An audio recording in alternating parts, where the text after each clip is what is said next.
The JSON size function returns the number of fields in a specified JSON path of a JSON document. JSON string is a string representation of the JSON document.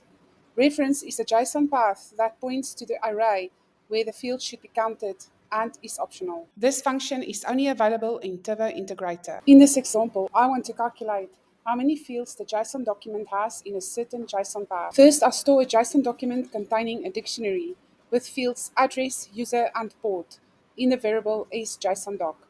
I then use the JSON size function to count how many fields are in the dictionary array in the first location, and then store the result in a numeric variable JSON size. The number is then converted to a string using number to string, as the ASCII output function does not export numbers.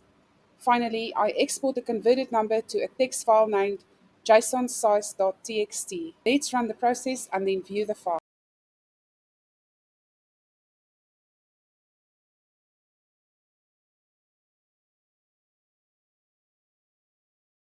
After executing the process, the file will look like this.